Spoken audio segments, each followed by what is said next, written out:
Vamos retornando, galerinha, vamos retornando essa parte 3 da nossa aula de hoje, né? De análise lógica de programação.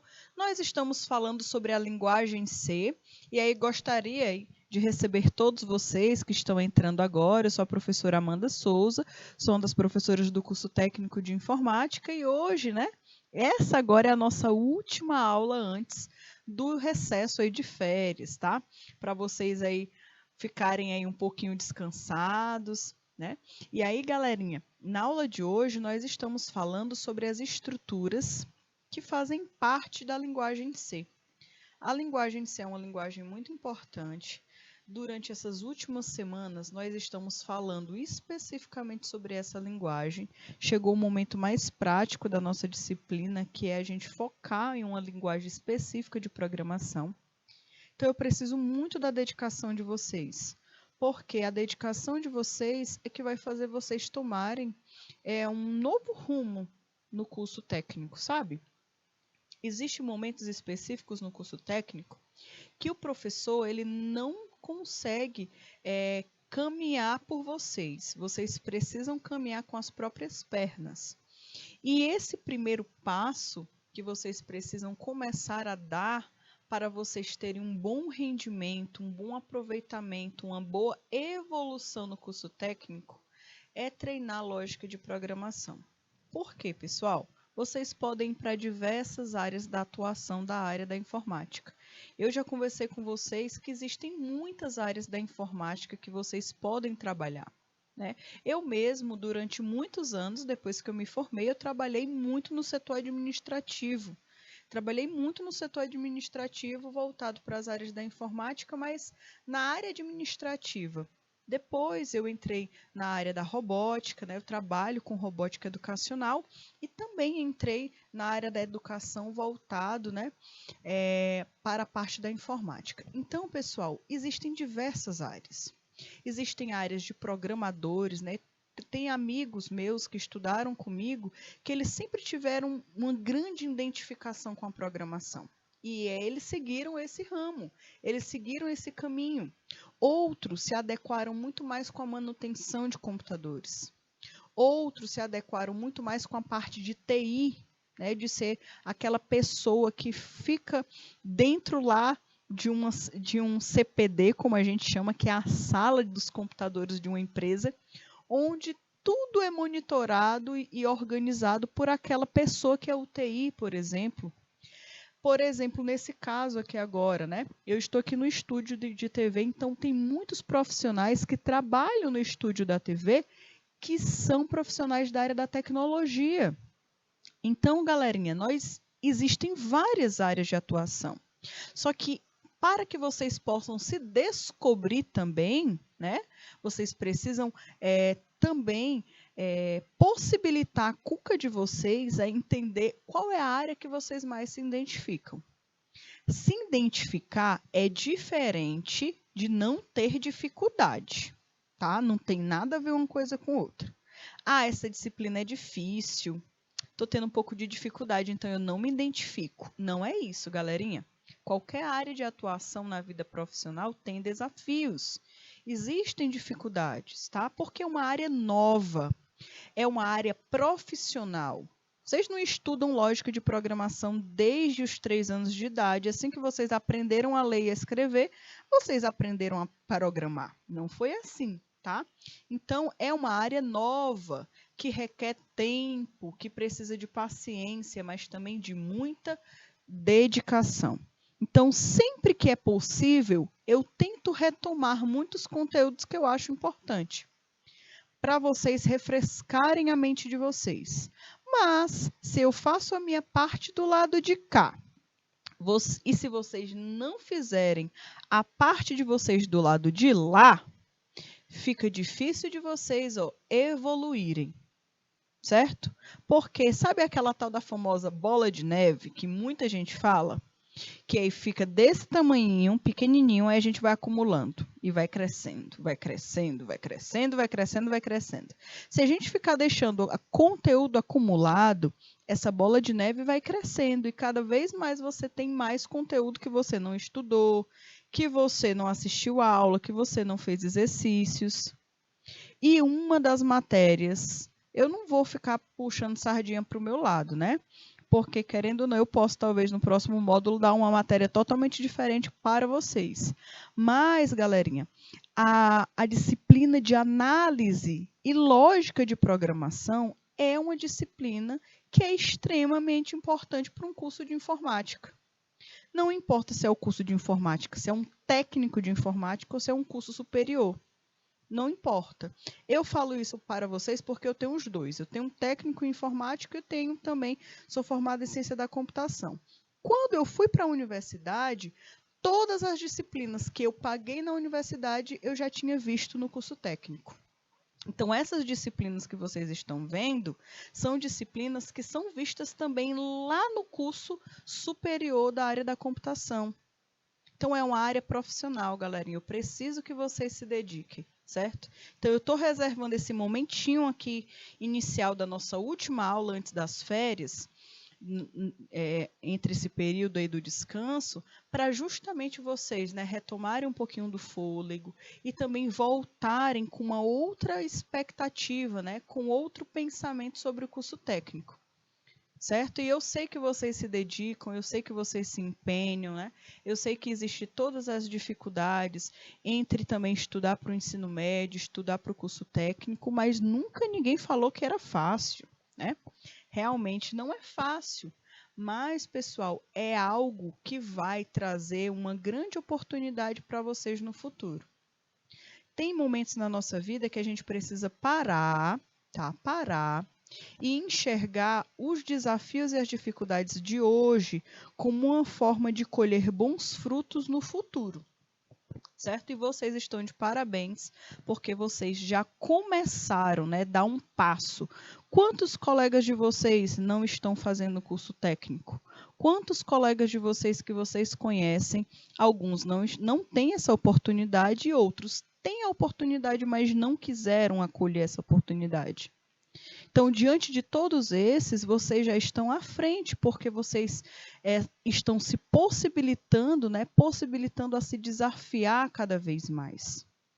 Então, galerinha, vamos nos dedicar, vamos nos empenhar, vamos aí pegar essa última aula aqui de análise lógica de programação com todo o gosto de gás, para que vocês tenham material, tá, fresco, né, na mente, para vocês estudarem em casa nesse período, tá bom? Durante esse período, assim que finalizar aqui as aulas, eu vou separar uma sequência de materiais e eu vou deixar disponível no grupo do WhatsApp. Então, os professores mediadores que estarão com seus alunos ainda nesse período, tá? Eu quero que vocês peguem esses materiais, disponibilizem para os seus alunos, em algum momento, né, mostre para eles em sala de aula, porque é importante que eles tenham acesso também a outros materiais que ajudem eles a estudarem e a evoluírem aí nesse caminho da programação. E aí, para fechar esse momento de reflexão sobre a vida, eu quero também pedir para vocês treinarem, turma. Eu não estou recebendo de todos vocês os exercícios. E eu já falei para vocês que vocês podem me enviar exercícios do caderno, não tem problema. Na verdade, eu até gosto ainda mais. Porque no caderno você vai escrevendo lá no caderno, ó, e aí você vai lendo, você vai recordando, vai lembrando. Quem tem computador, tablet, celular, pode se mandar pelo celular, né? Tirar uma foto, um print. Mas quem não tem, os professores mediadores, tirem foto do código dos seus alunos e enviem lá no grupo do WhatsApp, tá certo? Para eu dar um retorno para vocês. Então, galerinha, vamos dar continuidade aqui à nossa aula, tá bom? É o nosso take 3, certo? Da parte do dia de hoje, né? Nossa última aula aí antes do recesso de férias. Então, galerinha, nós estávamos falando sobre os vetores. Os vetores, eles são estruturas que nós criamos para guardar de uma forma ordenada as informações. Então, aqui, galerinha, nós podemos ter vetores de inteiros, nós podemos ter vetores de caracteres, nós podemos ter vetores de números reais, nós podemos ter vetores de nomes, tá bom? Então, tudo isso aqui nós podemos ter, certo? Vários tipos de informações. E aqui nós temos um exemplo. Esse exemplo aqui, ele utiliza uma estrutura que vocês não utilizaram tanto assim, que é para ir de 1, né? Para ir de 0 até 9, faça o quê? Digite um número. O que que essa estrutura para ir de 0 até 9 faça, o que que ele faz? Ele repete uma instrução, ele repete.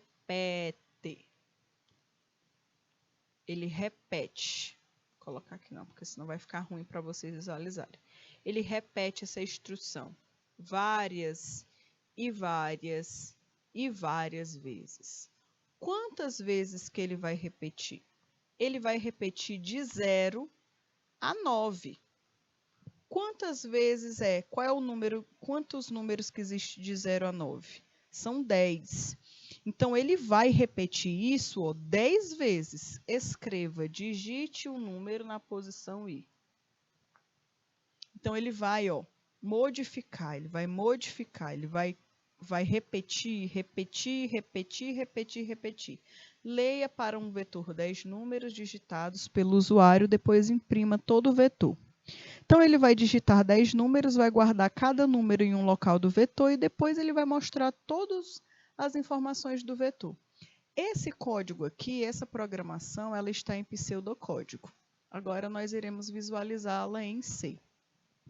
Aqui em C, nós precisamos utilizar um recurso que ele se chama, o recurso que nós utilizamos, que é o I.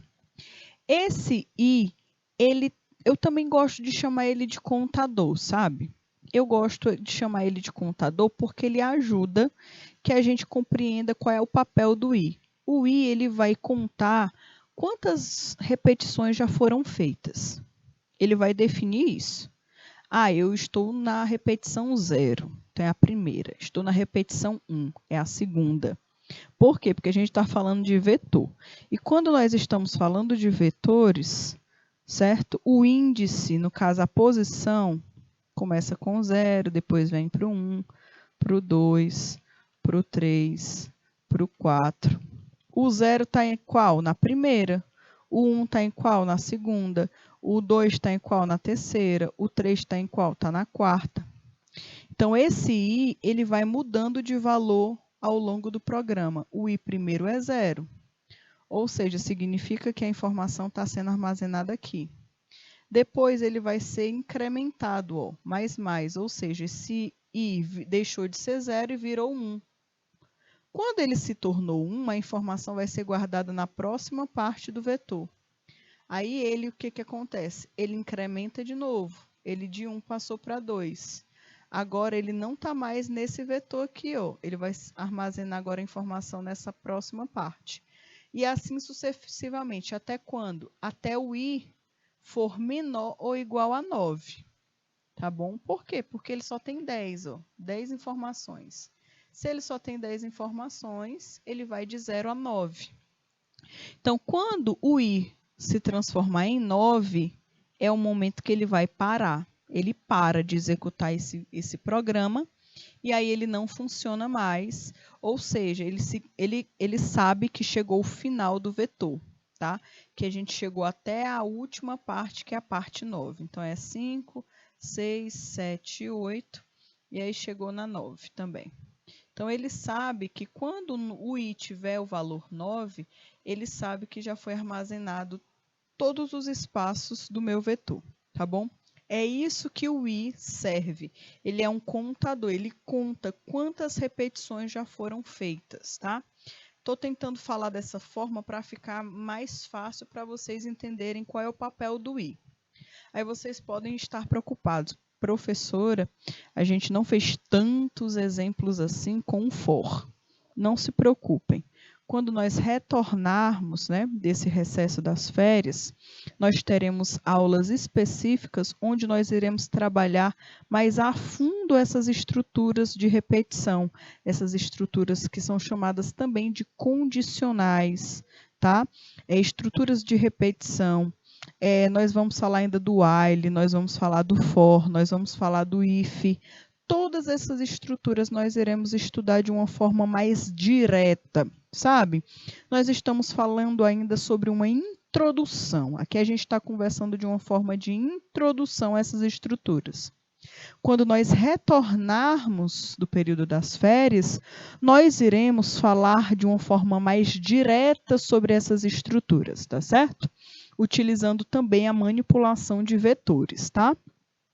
Outro ponto importante que eu trouxe para vocês é que vocês, mais uma vez, se relembrem, analisem que todo programa da linguagem C tem estruturas principais. A primeira delas é a declaração das bibliotecas. A segunda, normalmente, é quando você precisa fazer alguma função, né? Que ontem a gente estudou, que normalmente uma função, quando a gente cria antes da função main.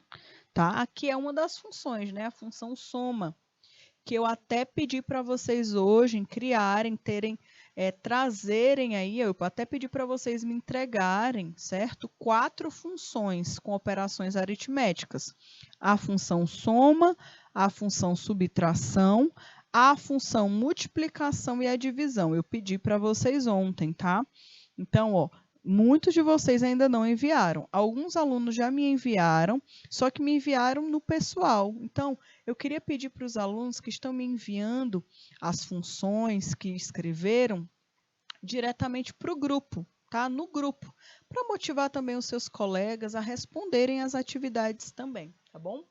E aqui, galerinha, nós temos a estrutura da função main, que não é mais novidade para vocês, que a gente tem declaração de variável, que nós temos a função printf, scanf. Então, turma, aqui é só para vocês relembrarem que existem essas estruturas, certo? E aí, galerinha, retomando o conteúdo de ontem, falando um pouquinho sobre o conteúdo de ontem, que nós conversamos bastante, que é sobre a modularização. Alguns de vocês não estavam ontem, né? Então, também entraram em contato comigo me pedindo para eu relembrar o que foi falado ontem na sala de aula. Então, turma, lá no século XIX, Henry Ford, que ele foi o responsável pela criação, né, dessa marca de carros, a Ford, para baratear, no caso, a criação, a fabricação de carros, ele criou uma base modular. Ou seja, é como se todos os carros eles fossem ter a mesma carcaça, sabe? Como se ele tivesse criado isso daí, ó, a mesma carcaça. E aí essa mesma carcaça, entre aspas, ela seria utilizada para todos os carros da concessionária. O que ia mudar era o conjunto de peças, mas a carcaça em si era a mesma para todos. Isso daí barateou e também isso aí facilitou também a fabricação de novos carros. Então, alguns deles tinham acessórios diferentes, tinham estruturas diferentes, porém isso aí facilitou muito o processo de fabricação dos carros. E aí, galerinha, Henry Ford, né, esta base ela era usada para montar diversos tipos de automóveis. Isso aqui facilitava muito a fabricação dos carros naquele tempo, porque os carros não eram criados por robôs, tá? Como eu até conversei com vocês na aula passada. Os carros, eles eram fabricados por pessoas de forma manual. Pouquíssimas operações eram feitas aí por alguma estrutura de máquinas, tá? Então, a maioria, praticamente quase tudo, né, da fabricação desses automóveis eram feitos de forma manual. E uma curiosidade é que esses carros demoravam muito para serem feitos, né? Não dava para criar vários carros, ter uma linha de produção rápida, como nós temos hoje em dia, certo? E aí, turma, falando um pouquinho sobre modularização, atualmente nós temos diversos produtos que a gente pode considerar como modulares, como se fosse quebra-cabeça, sabe? Quebra-cabeça grandes, né? Que nós podemos utilizar em várias estruturas, como por exemplo, imaginem aí na casa de vocês que a mãe de vocês precisa colocar uma prateleira, precisa colocar um nicho, que normalmente o nicho é uma dessas estruturas que a gente coloca na parede, né? Para facilitar a gente colocar objetos. E aí você tem a opção de comprar um único quadradinho, ou você tem a opção de comprar vários quadradinhos desse e montar uma estrutura na parede. Isso daí a gente pode considerar como um objeto modulado, né? Você pode comprar partes diferentes que essas pequenas partes podem ser unidas e criarem uma estrutura nova, né? Uma estrutura diferente, de acordo com a posição que cada um desses objetos está. Então, isso significa que peças menores podem ser encaixadas, né, em diversas formas, com objetos que formam algo muito maior do que aquela estrutura pequena. Isso daí, pessoal, esse conceito de algo grande poder ser dividido em pequenas partes, em partes pequenas, ou ao contrário, né? Pequenas partes acabarem sendo transformadas em uma estrutura maior, esse conceito também foi passado para a área da programação, certo? Quando nós falamos de funções. Então, as funções, elas são estruturas modulares, né? Modularizadas, onde nós criamos o quê? Onde nós pegamos um código muito grande e nós podemos enxugar esse código, deixar ele menor, mais organizado, modulado, né? Criar pequenas programações, que aquelas pequenas programações organizadas, elas criam um todo, tá bom? Já já a gente vai falar um pouquinho mais sobre elas. Então, no entanto, até agora, nesta disciplina, foi utilizado apenas o programa principal main. Então, nós sempre utilizamos a função main, sempre a função main, para executar todas as tarefas. Tudo que era necessário ser executado sempre estava exclusivamente dentro da função main, tá certo? Só que, pessoal, a partir de agora nós iremos começar a exercitar muito mais outras estruturas, que são as estruturas modulares, tá? Nós iremos falar um pouquinho aí sobre essas estruturas hoje. A modularização, né, do código, ela visa separar as tarefas em funções. Funções, procedimentos, cada um deles acabam realizando uma parte do programa. É como se cada um fizesse, né, a sua parte, e aí essas pequenas partes formassem um grande todo, tá bom? Um grande programa. Para ser realizada uma tarefa, muitas vezes a mesma precisa ser dividida em uma sequência de passos. E aí nós podemos verificar como, por exemplo, qualquer algoritmo, tá? Qualquer algoritmo que você crie, sabe aquele algoritmo que eu pedi para vocês criarem aí no primeiro dia de aula de análise lógica de programação?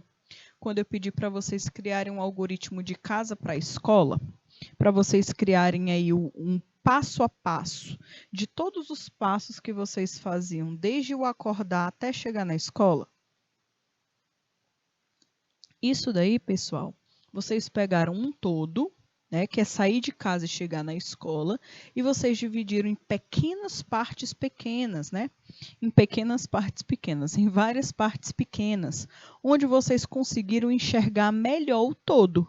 Vocês conseguiram detalhar mais o todo, colocando cada etapa, né? Dando nome para cada etapa e analisando cada uma dessas partes. Ou seja, pequenas partes, pequenas ações que vocês fazem possibilitam que vocês saiam de casa e cheguem na escola, como, por exemplo, abrir os olhos, levantar da cama, né? Pegar o chinelo, calçar o chinelo, ir direto para o banheiro, né? Caminhar e ir direto para o banheiro, abrir a porta. E aí, várias etapas, né? Várias etapas, até chegar na escola. Então, dessa mesma forma que é a criação de um algoritmo, nós também podemos trazer para cá, para a parte da modularização, mas através de funções, certo?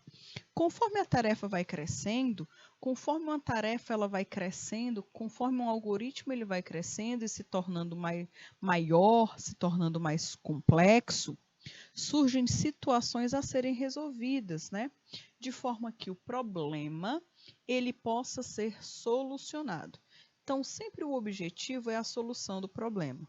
Só que, às vezes, esse problema que nos é dado, ele é muito grande. E, às vezes, fica até difícil de tentar encontrar uma solução. Então, é muito melhor que você pegue esse problema grandão e divida em pequenos probleminhas. É muito mais fácil resolver um pequeno probleminha do que um problema grandão. Então, galerinha, é muito melhor você pegar um problema grande, dividir em várias etapas e você ir resolvendo cada uma dessas etapas, tá? Então, dentro de um grande problema, temos diversos problemas menores. Esses problemas menores afetam a legibilidade, né, a clareza, fazendo com que o entendimento ou a manutenção dessa lógica também seja difícil no caso. Mas isso também é uma solução. Usando a modularização, é possível minimizar esses problemas, né, e tornar essas pequenas partes eficientes, certo? Modularizar é quebrar um problema em pequenas partes, sendo cada uma destas responsável pela realização de uma etapa do problema. Então, não é simplesmente pegar um problema e fazer só uma parte do problema, não é isso. É você pegar um problema, dividir ele em partes ordenadas, onde você vai organizar cada uma daquelas partes, certo? E aqui nós temos, né? Suponha que você tenha que fazer um programa que permita cadastrar produtos, exibir produtos e calcular o total do estoque, por exemplo. Nós temos aí o programa principal, né? Que é o programa MEN. Nós temos o cadastro, nós temos a exibição de um produto e o cálculo de estoque, por exemplo. Isso daqui já foi dividido, né? Aqui já foi dividido um problema em 3 problemas menores. 1, 2, 3. O primeiro problema é o quê? É um sistema de cadastramento de produtos. Só que um software para cadastramento de produtos, ele precisa ter a parte do cadastro, ele precisa ter a parte da exibição, ele precisa ter o cálculo de estoque. Então, aqui eu peguei um grande problema e fui dividindo, dando nome, né? Fui dividindo em pequenos problemas menores. Diferentes módulos podem ser chamados pelo programa principal. Então, se eu crio funções para resolver cada um desses problemas, quando eu quiser executá-las, é só chamar essa solução através do programa principal, que é a função main. Tá? Então, galerinha, ontem nós falamos bastante sobre essas estruturas, sobre as funções. São estruturas que nos ajudam a organizar o nosso código e deixar ele mais fácil de ser executado e principalmente também de ser desenvolvido. Na linguagem C, os módulos são implementados através das funções. Então, para você criar um módulo, praticamente você precisa criar as funções. Então, aí a questão, né? Eis a questão de saber fazer funções, desenvolver funções. O main, né, que é o programa principal, que é a função principal, ela é uma função especial e ela é sempre a primeira a ser executada. Então, galerinha, é o seguinte, existem funções que são feitas antes da função main, só que a primeira função a ser executada é ela, tá bom? É por isso que toda função que for criada fora da função main, para ela ser executada, tem que ser executada dentro da função main. Porque é a main que é a primeira função executada, tá bom? Então, vocês vão ver daqui a pouco um exemplo disso. Já usamos funções em C, mas sem perceber. Nós já utilizamos várias funções, na verdade. Vários tipos de funções sem nem se tocar, né? Sem nem perceber que nós estávamos utilizando. Como, por exemplo, printf e scanf são funções. São funções que estão juntos, que estão ligadinhas lá na biblioteca stdio.h. Tá bom? Elas são funções que fazem parte lá daquela biblioteca, tá bom? Outro ponto importante, né? Outro ponto importante é que dentro da biblioteca, dentro da linguagem C, existem bibliotecas que são dedicadas para as funções matemáticas. Então, as funções matemáticas, você não vai precisar inventar elas já existem, elas já foram criadas, elas já existem na estrutura C, tá bom? E aqui, pessoal, a gente consegue visualizar alguma dessas funções. Eu trouxe mesmo só a título de curiosidade.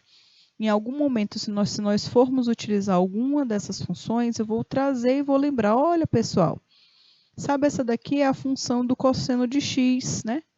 Quando você quer calcular o cosseno de x, você utiliza essa função, por exemplo, tá bom? Quando eu for utilizar qualquer uma dessas funções, eu preciso ter só a atenção de declarar a biblioteca, mesh.h, tá bom? É a biblioteca que tem todos os recursos de operações aritméticas, funções matemáticas, certo? Tem que ter essa atenção. E aí, pessoal, quando nós estamos falando da linguagem C, todo recurso que nós formos utilizar pela primeira vez, a gente tem que ter atenção na sintaxe. Então, tudo tem sintaxe, tudo tem sintaxe.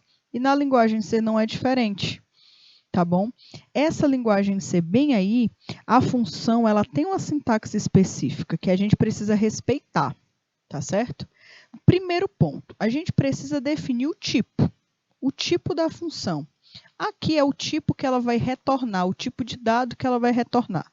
É igual quando a gente define o tipo de uma variável, um tipo de uma constante, um tipo de qualquer outra definição de dados que nós formos manipular dentro de uma estrutura de uma linguagem. Então, eu tenho o tipo da função, eu tenho o nome dela, isso já é padrão, né? E aqui, algo diferente, são as listas de parâmetros. Normalmente aqui são as variáveis que eu vou manipular, tá bom? Então, imaginem que vocês querem criar uma função do tipo soma. Uma função soma, que ela tem o tipo inteiro, o nome dela é soma, e ela tem alguns parâmetros. Ela tem o parâmetro N1 e ela tem o parâmetro N2, certo? E aí, dentro dessa função, eu tenho o quê? Eu tenho soma, que recebe N1 mais N2. E aí eu peço que ela retorne, né? Retorne soma. Então, ela sempre vai retornar aqui, ó, o valor que está guardado dentro de soma, tá bom? Então, toda vez que eu executar a função soma, obrigatoriamente, quantos números que eu tenho que fornecer para ela? Eu tenho que fornecer a quantidade de números, quantidade de parâmetros. Se eu tenho dois parâmetros, N1 e N2, número 1 e número 2, obrigatoriamente eu tenho que ter dois números para realizar a soma. E qual é o resultado que essa minha função vai trazer? É o valor da soma de dois números, tá bom? Então, quem são esses dois números? Não sei. Eu posso já definir o valor desses números, mas eu posso pedir para o usuário digitar. Mas onde é que ele digita? Lá na função main mesmo, da mesma forma que vocês normalmente utilizam quando vai pedir para o usuário digitar um número. Digite um número, né? Printf, digite um número. Scanf, né? %d e comercial N1, por exemplo. Então, o número digitado foi armazenado em N1. Então, quando a função soma for chamada, ela vai entender que aquele valor que o usuário digitou em N1 vai ser armazenado aqui, ó, N1. Armazenou aqui em N2 e depois ele faz a soma, por exemplo, tá? Então, aqui, galerinha, essa estrutura, ela é padrão, tá bom? Ela é padrão. Toda função tem essa mesma sequência de informações. Nome, tipo, parâmetros e o que a função faz, tá? Tipo da função refere-se ao tipo de resposta, né? O que ela devolve, qual é a informação que ela devolve. Se a minha função é do tipo caractere, então eu preciso esperar que ela me entregue um caractere. Se essa função, o tipo dela é float, então eu devo esperar que ela vai me retornar um valor do tipo float. Se eu coloquei a minha função do tipo inteiro, eu vou esperar e ela vai me retornar um número inteiro, tá bom? Então, quando você for, uma dica, se você for realizar alguma operação aritmética, principalmente quando a gente fala de divisão, tenha a atenção de você colocar como float, tá? Porque normalmente a divisão é danada para gerar números decimais. Só se você só quiser o número inteiro. Se você quiser só o número inteiro da divisão, aí você coloca int mesmo, tá? Então, pessoal, Essa aqui é uma das estruturas. Se nenhum tipo for especificado, a linguagem C ela assume que você criou uma função do tipo inteiro. Então, vai que você criou uma função e você esqueceu de colocar o tipo. Automaticamente, a linguagem C ela vai colocar como tipo daquela função inteiro, tá bom? Então, se você fez uma função do tipo char e se esqueceu de colocar que era do tipo char, ferrou. Não vai funcionar, não. Não vai funcionar direito de jeito nenhum. Porque o programa vai identificar automaticamente que aquela função é do tipo inteiro. E aí, um tipo inteiro é totalmente diferente de um char, certo? Né? De um caractere. Ok, galerinha? Outro ponto importante, pessoal. Quando não é necessário um retorno, usa-se void. Então, aqui, no exemplo anterior, eu falei para vocês, né? Retorne soma, né? Retorne o valor de soma. Quando eu não preciso retornar nada, eu coloco void ao invés de return, tá bom? É um outro ponto importante para a gente poder verificar. Aqui estou falando sobre o nome da função, que o nome da função ele precisa seguir algumas regras. As regras de um nome de uma função é a mesma regra que é utilizada onde? Na declaração de uma variável. Quando a gente declara uma variável, nós temos regras. E essas regras de uma declaração de variável é que nenhuma variável pode iniciar com número, nenhuma variável pode iniciar com espaço, nenhuma variável pode iniciar com asterisco, com barra, tá? Com percente, com nenhum caractere especial, certo? Então, da mesma forma que uma variável não pode começar com nenhum caractere especial, que obrigatoriamente ela precisa começar ou com a letra maiúscula ou minúscula, da mesma forma é a regra da nomenclatura de uma função, certo? É igual, é padrão. Outro ponto, tá? Outro ponto importante é sobre a listas de parâmetro. Aqui a gente precisa ficar bem atento a saber identificar o que você quer que sua função faça. Se você quer que sua função some 3 números e você coloca só 2 parâmetros, está errado. Porque a função vai ficar doida. Ela não vai entender, olha, você pediu para eu adicionar 2 parâmetros e você está querendo usar 3 parâmetros, cadê o outro? Vai dar erro na hora. Então, se você vai precisar de 3 números, utilize 3 parâmetros, tá bom? Lista de parâmetros é a relação de nomes, de variáveis e seus tipos para a entrada de dados na função. Esse é o mecanismo usado para transferir informações para uma função. É justamente onde você pode pegar uma variável que o valor dela está sendo incrementado lá na função main, mas vai ser utilizado, né? Vai ser criado, vai ser manipulada aquela informação em uma função. Soma, subtração, por exemplo. Aqui, galerinha, nós temos esse exemplo, vou até passar para o próximo slide, que esse exemplo aqui ele está melhor.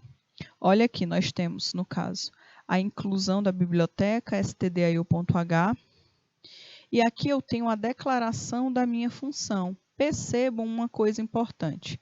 Essa função aqui, ela é do tipo void. Essa função do tipo void, ela não tem o return. Tá vendo? Não tem o return. Quando depois do printf acaba, já é fechado a função. Olha aqui, ó. Porque uma função void, ela não tem esse return, tá bom? Ok? Mas olha aqui, ó. A função main. Tá vendo como a função main tem um int? Ela tem o return 0, por exemplo. Tá bom? Então, olha aqui o que está acontecendo. Eu criei uma função saudação. Toda vez que a função saudação for executada, vai aparecer na tela, seja bem-vindo. Eita, tá... deixa eu colocar aqui na fininha mesmo. Toda vez que a função saudação for executada, ela vai mostrar na tela seja bem-vindo. Então, quem é que executa algum programa? Quem é que executa algo dentro de uma linguagem C? É a função principal. Quem é a função principal? É a função main. Então, isso daqui, pessoal, que eu estou repetindo para vocês é porque isso gera dúvida, tá bom? Isso gera bastante dúvidas. Eu estou criando uma função aqui em cima. Essa função não está dentro da função principal, é a função saudação. Eu até posso pedir para ela imprimir esse nome, essa frase, seja bem-vindo. Mas ela não executa. Ela não retorna nada, ela não faz, ela não tem essa autoridade de executar alguma coisa. Quem executa algo é a função main, é a função principal. Então, para que essa minha função saudação seja executada, eu tenho que chamar ela aqui dentro, ó, dentro da função main. Então, olha aí, a chamada da função saudação. Então, somente dentro da main é que eu posso executar uma função, tá bom? Então, agora, quando o meu programa chamar a saudação, vai aparecer na tela o quê? Vai aparecer na tela exatamente seja bem-vindo. Se eu coloco 2 vezes esse nome saudação aqui, ó, vai aparecer 2 seja bem-vindo. E assim sucessivamente, tá? Se eu fizer um for para repetir essa saudação e cada saudação ficar em um vetor, imagine um vetor de 10 lugares, onde eu quero que seja armazenado em 10 posições diferentes, esse seja bem-vindo. Ele vai ficar repetindo, repetindo, repetindo, repetindo, repetindo. Ele vai repetir essa saudação durante 10 vezes. Dá certo? Dá, pode ser feito. Por quê? Porque é só eu chamar a saudação que vai ser executado o seja bem-vindo. É isso que facilita a vida do programador, a função.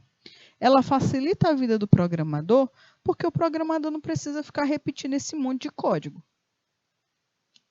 Ele não precisa repetir vários e vários códigos para realizar uma mesma operação que já foi executada anteriormente, né? Isso daí se chama de retrabalho. Não sei se vocês gostam de retrabalho, mas eu normalmente não gosto, não.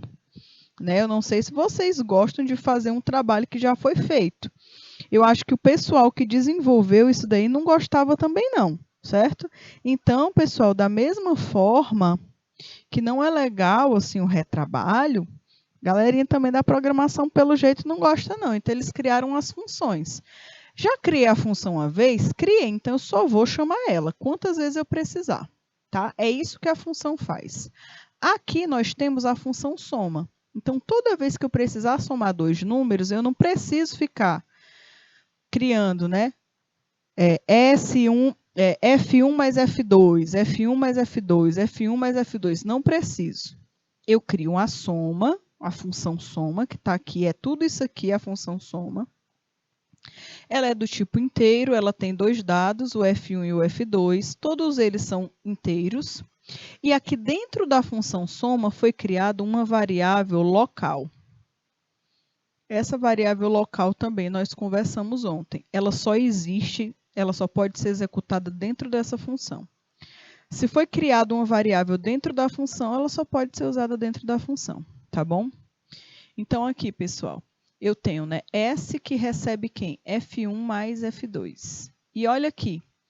A função ela não é do tipo void, ela é do tipo inteiro. E olha o que ela retorna. Ela retorna S, tá? Ela retorna S, que é justamente a soma, o resultado da soma dos 2 números. Outro ponto importante é a função main, tá? A função main é a função responsável por executar. Ela executa as outras funções. Alguém já viu a gente colocar a função printf fora da função main? Não dá para executar a função printf. Não dá para executar a função scanf fora da função main, porque é lá que a gente executa as funções, tá bom?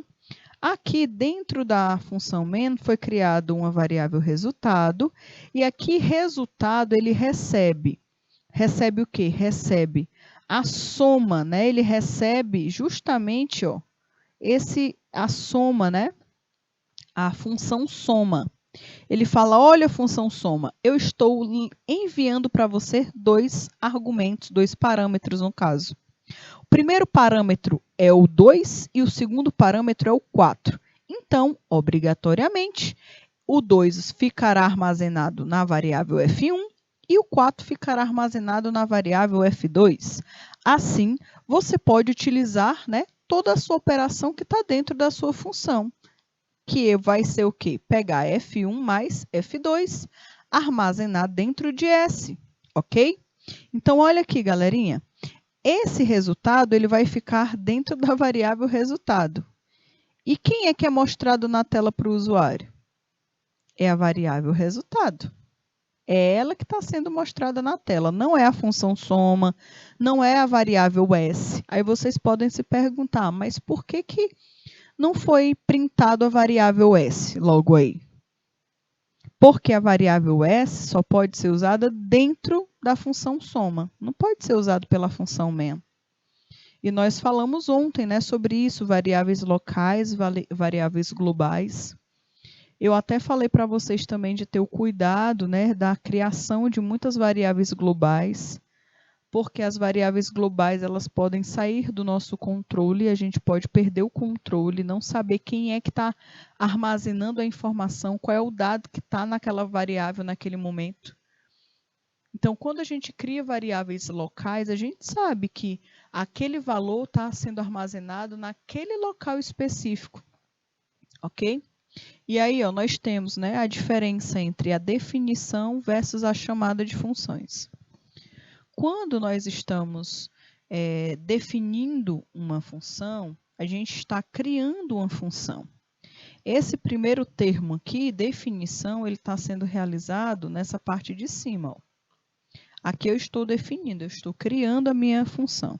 Estou definindo um tipo, estou definindo o nome, estou definindo os argumentos, eu estou definindo as operações lógicas, aritméticas, não importa qual tipo de operação que eu estou fazendo, mas eu estou definindo aí a minha função. O que ela vai fazer, o que ela vai retornar. Agora, nós temos um outro momento de uma função, é quando ela é chamada, é quando ela será executada, que no caso é isso aqui, ó, é a chamada de função. Normalmente, né, a chamada de função ela precisa ser feita na estrutura main. E aqui, uma das características é que ela, na hora que ela vai ser chamada, ela precisa ter a estrutura do ponto e vírgula no final. Ó. Aqui nós não temos, né? Ó, não possui, né, ponto e vírgula, tá? Não possui ponto e vírgula aqui. Agora, na chamada, na execução, precisa. Na verdade, né, toda função de execução, se vocês se recordarem, o scanf, o printf, todos eles utilizam ponto e vírgula no final, tá bom? Isso é uma característica bem específica da linguagem C também. Cada função só enxerga e pode alterar as variáveis que são criadas dentro dela, que no caso são as variáveis locais, tá bom? Então, se uma função precisa de uma variável, cria uma variável dentro da função, certo? Uma variável criada dentro do main não poderá ser executada por outra função. Por quê? Porque a variável só pode ser usada dentro da função que foi criada. Se eu tenho a função soma e eu crio a variável soma, não dá para utilizar a variável soma dentro da função main, porque é um outro local, né? É uma outra estrutura. Variáveis criadas dentro de cada função são chamadas de variáveis locais. Já as variáveis locais, elas existem apenas durante a execução do bloco de códigos onde estão declaradas. Ok, galerinha? E aí, turma, nós temos mais um programa, tá bom? Esse programa eu quero que vocês digitem. Digitem não, né? Escrevam, né? Escrevam esse programa. Escrevam essa estrutura para que vocês tenham pelo menos aí registrado no caderno de vocês uma estrutura de uma função, tá? Que essa daqui é uma função quadrado. Eu vou dar aí 3 minutinhos para vocês realizarem a escrita dessa função e daqui a pouco a gente retorna para poder discutir um pouquinho sobre essas funções, tá bom?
Então, galerinha, olha, nessa estrutura que está sendo mostrada para vocês aqui na tela, a gente consegue observar duas estruturas. Nós temos essa estrutura aqui, que eu estou como se fosse circulando para vocês, né? E eu tenho essa outra estrutura aqui de cima, certo? Tem uma estrutura 1 e tem uma estrutura 2. A estrutura 1, ela é uma função. Não é a função principal de um programa em si. Ela é uma função que foi criada para facilitar aí a vida do programador quando ele precisar calcular o quadrado, né? Então, galerinha, olha aqui o que a gente pode identificar. A gente pode identificar o nome dessa função, a gente pode identificar que essa função ela é do tipo inteiro e que ela tem duas variáveis, num e quad. E ela existe várias funções que são executadas, né? Nós temos aí o cálculo do quadrado, nós temos o scanf, nós temos o retorno dela, o que ela retorna. Só que o que eu quero que vocês observem e percebam? Eu quero que vocês observem que essa função aqui, ó, ela está sendo chamada, ela está sendo executada em um local. Ela não é executada aqui. Ela não está sendo, né? Não é aqui. Não é aqui que ela está sendo executada. Aqui ela está sendo atribuída, aqui ela está sendo criada. Executada, ela está sendo aqui, ó. Dentro de onde? Dentro da função main. Então, mais uma vez, eu quero reforçar para vocês a ideia de que somente na função main a gente executa as funções que nós criamos fora dela. Tá bom? Então, aqui, ó, eu peço, dentro da função main, eu peço para o usuário digitar um número. E esse número que o meu usuário digitar, ele vai ser enviado lá para a função quadrado. Através de quê? Através daqui, ó. Estou falando, ó, result recebe quadrado. Ou seja, está falando que resultado está recebendo a função quadrado, ou seja, ele vai executar tudo isso daqui, ó. Eu poderia não utilizar a função quadrado? Poderia. Poderia não utilizar a função quadrado e colocar tudo que está escrito aqui, nessa parte inicial, colocar aqui debaixo do printf. Daria? Daria. Isso se eu fosse criar somente uma vez, se eu fosse executar somente uma vez essa operação quadrado, seria ótimo e maravilhoso. Mas imagine que eu preciso utilizar isso várias repetidas vezes em vários momentos aí da minha programação. Se eu precisar ficar escrevendo toda essa estrutura aqui, toda vez que eu precisar utilizar, calcular o quadrado, a área de um quadrado, vai ficar muito complicado, vai ficar um código muito extenso. Por isso que a gente utiliza o quê? A gente utiliza a criação de funções, tá bom? Então, galerinha, eu quero que vocês percebam que toda vez que nós formos criar funções, elas servem para a gente poder pegar um problema grandão e dividir em pequenos probleminhas. Tentar executar aquela ação em pequenos tamanhos. E toda vez que eu precisar executar toda aquela quantidade de códigos, ao invés de eu ficar tendo um retrabalho de ficar copiando de novo aquele código, eu não preciso, eu vou lá na função e falo, olha, função, vem aqui me ajudar e vem executar isso aqui para mim, que dá super certo, tá bom? Então, galerinha, nós estamos finalizando a nossa aula por aqui. Nós estamos finalizando a nossa aula hoje, nossa última aula antes do período do descanso, das férias. Nós iremos retornar daqui a alguns dias, então aproveitem também, né, para descansar, mas aproveitem também para aqueles que perderam algum conteúdo, algum material, não assistiram às aulas. Vejam também com um olhar bom, né, com um bom olhar, assim, para você tentar recuperar esse tempo perdido. Certo? É importante que vocês se dediquem, que vocês estudem e caso vocês tenham alguma dúvida, eu estarei à disposição de vocês, tá certo? Um forte abraço, fiquem com Deus e até a próxima, galerinha. Tchau, tchau!